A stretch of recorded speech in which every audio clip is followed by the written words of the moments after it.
This kind of moviegoing was religious because it had to do with worship, and you being in awe of what you were looking at, and feeling a certain reverence for it.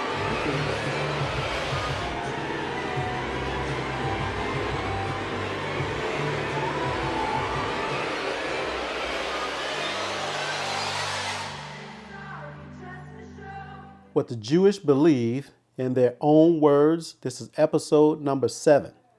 This is what they're saying. Quote, "We gave you gods to worship." Who are those gods? These so-called stars and other celebrities in Hollywood.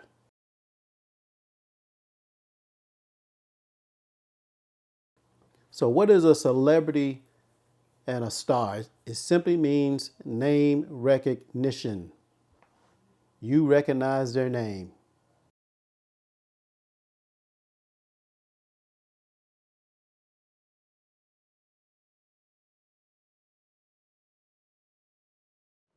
Jack Warner was considered a primitive, told terrible jokes. From beginning to end, the executive had the primary input into the picture and supervised every aspect of production, over and above the fact that beyond any individual picture, it was the executive who created the entire studio apparatus. Every producer who worked there, every director who worked there, every writer who worked there, and every star who worked there was part of the larger system that was created by the Hollywood Jews. I'm not sure that there was an, quote, American dream before the Jews came to Hollywood and invented it. What you had was a westward movement, and you had the idea of freedom, but you didn't have what we have today, which is a popular culture that creates dreams. That's a dream factory. They created their own America, an America which is not the real America. It's their own version of the real America, which is not the real America. It's their own version of the real America, which is not the real America. It's their own version of the real America. But ultimately, this shadow America becomes so popular and so widely disseminated that its images and its values come to devour the real America. And so the grand irony of all of Hollywood is that Americans come to define themselves by the shadow America that was created by Eastern European Jewish immigrants who weren't admitted to the precincts of the real America. In the 1920s and 30s, movie houses became temples of the new Hollywood religion. Movie houses became temples of the new Hollywood religion. Movie houses became temples of the new Hollywood religion. Jewish values made kitsch. 75% of all Americans went to the movies at least once a week. This kind of moviegoing was religious because it had to do with worship. It's because it had to do with worship. It's because it had to do with worship. It had to do with the screen being larger than you were, and you being in awe of what you were looking at, and feeling a certain reverence for it, and feeling a certain reverence for it, and feeling a certain reverence for it. And so there was, maybe you could say, a bogus spirituality, but it was a spirituality still that was believed in. Actors became the gods and goddesses of the new American religion. Actors became the gods and goddesses of the new American religion. Actors became the gods and goddesses of the new American religion. Getting cheerfully mobbed. It's frenzied friendship, frantic fandom. Here she comes, the star. And where there are new gods, there must be new idols. And where there are new gods, there must be new idols. And where there are new gods, there must be new idols. And where there are new gods, there must be new idols. Exodus 34:14. But thou shalt worship no other God, for the Lord Yahweh, by Hashem Yahushai, whose name is jealous, is a jealous God. And we're going to give the definitions of worship and jealous, because jealous is not what you think. Worship means to bow or bow self down or bow down, crouch, fall down or fall down flat, humbly beseech, do obeisance or do make obeisance, do reverence, make to stoop, and jealous.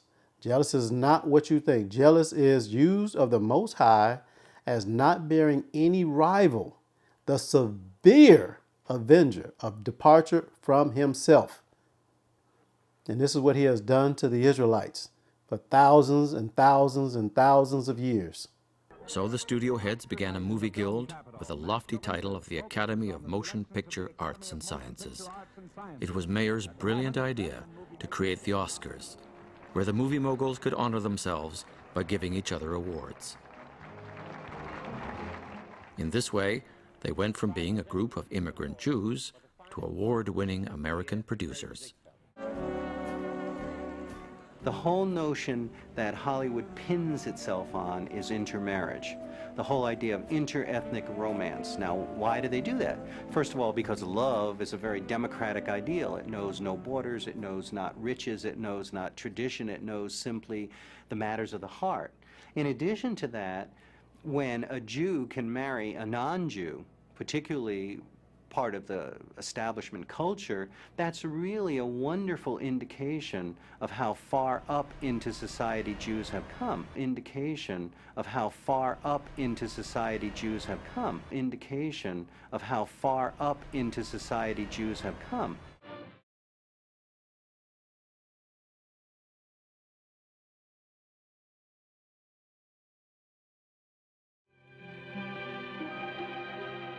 Often the first thing to go was the Jewish name. Often the first thing to go was the Jewish name. Often the first thing to go was the Jewish name. The Hollywood Jews were obsessed with erasing anything Jewish in their films, their lives, and the lives of their stars. They were obsessed with erasing anything Jewish in their films, their lives, and the lives of their stars. They were obsessed with erasing anything Jewish in their films, their lives, and the lives of their stars. Theodosia Goodman became Theda Bara. Sofia Kosso became Sylvia Sidney. Isser Danielovich Dembski became Kirk Douglas. Leo Jacobi became Lee J. Cobb. Shirley Shrift became Shelley Winters. Bernard Schwartz became Tony Curtis. David Kaminsky became Danny Kaye. Edward Iskevitz became Eddie Cantor. Melvin Hesselberg became Melvin Douglas. Muni Wiesenfreund, a star of the Yiddish theater, became Paul Muni. Emanuel Goldenberg became Edward G. Robinson. The G was a reminder of who he really was. Nice Jewish girls.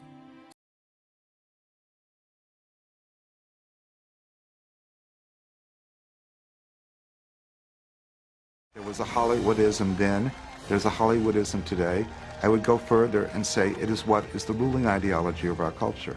Hollywood culture is the dominant culture. It is the fantasy structure that we're all living inside. It is the fantasy structure that we're all living inside. It is the fantasy structure that we're all living inside. Obadiah, verse 6. How art the things of Esau searched out? And that means look for. It also means that he's disguised himself and he is going to be exposed, and that's what we're doing right now, exposing him. One of the tribes of Esau includes these JOOs. How are his hidden things sought up? How are his hidden, his secret, and the things he hides from discovery, his identity, his hidden things sought up? Sought up means to desire eagerly. He makes you want what he has to offer. Similar to, or likened unto, selling your soul to the devil, meaning selling your body, not your spirit. Your soul is your body. The majority of the time in the Bible, it's your body, because the soul that sinneth, it shall die. Your spirit doesn't die. Your body dies because of sin. You're taken off the earth. So if you sign your soul over to the devil, it means you're going to do whatever's in the contract that you have. And the devil is a man. That's in Isaiah chapter 14. Devil is a man, Lucifer, Satan, devil, having the character of a devil, operating in the office of a devil, a deceiver, or an adversary, being Satan.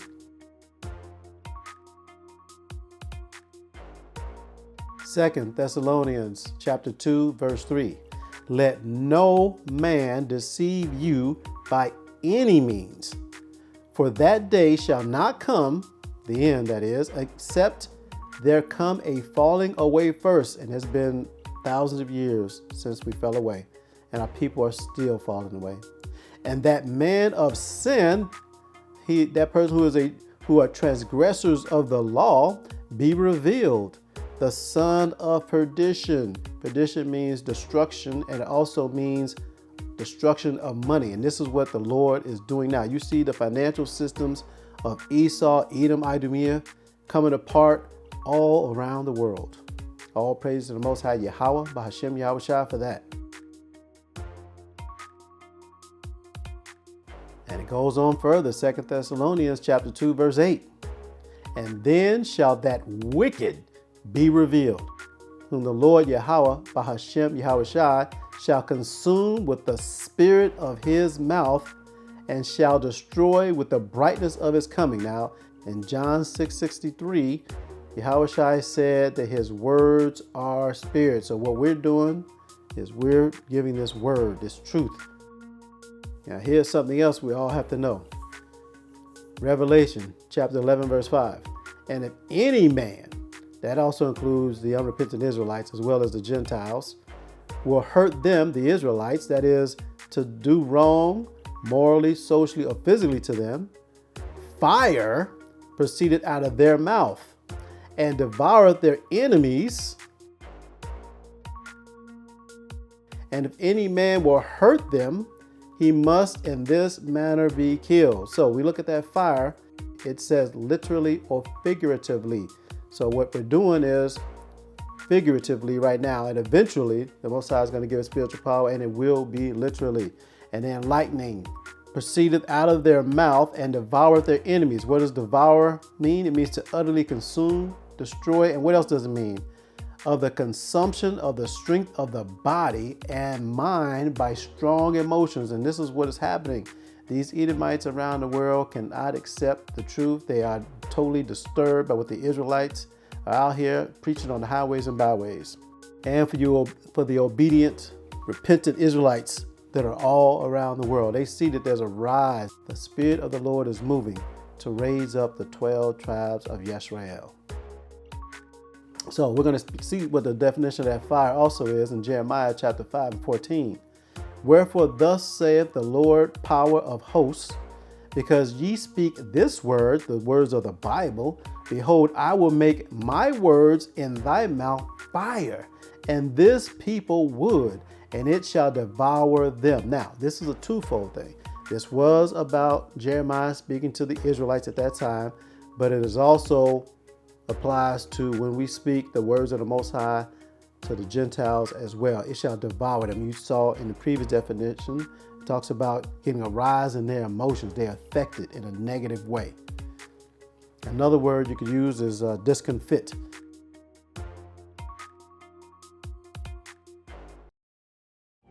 Actors became the gods and goddesses of the new American religion. Actors became the gods and goddesses of the new American religion. Actors became the gods and goddesses of the new American religion. Getting cheerfully mobbed. It's frenzied friendship, frantic fandom. Here she comes, the star. And where there are new gods, there must be new idols. And where there are new gods, there must be new idols. And where there are new gods, there must be new idols. And where there are new gods, there must be new idols.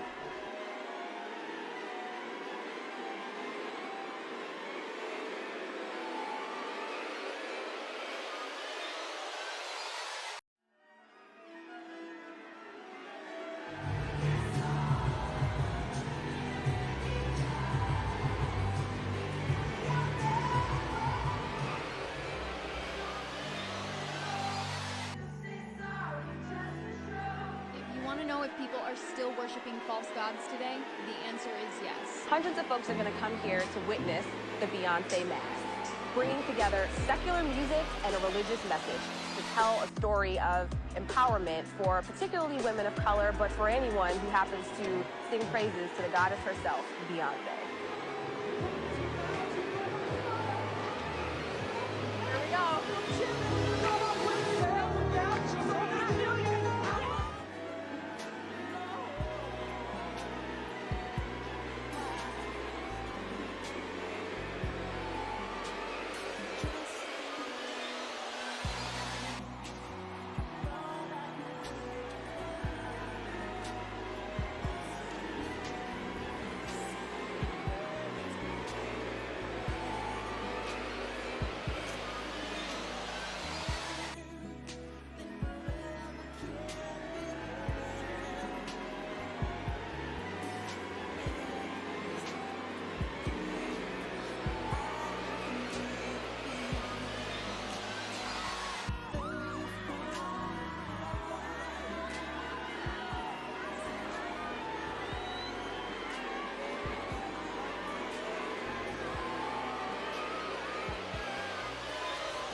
Now, what else is going to happen? When this is all said and done, it is said in the word of the Most High that in that day thy people shall be willing. What does it mean?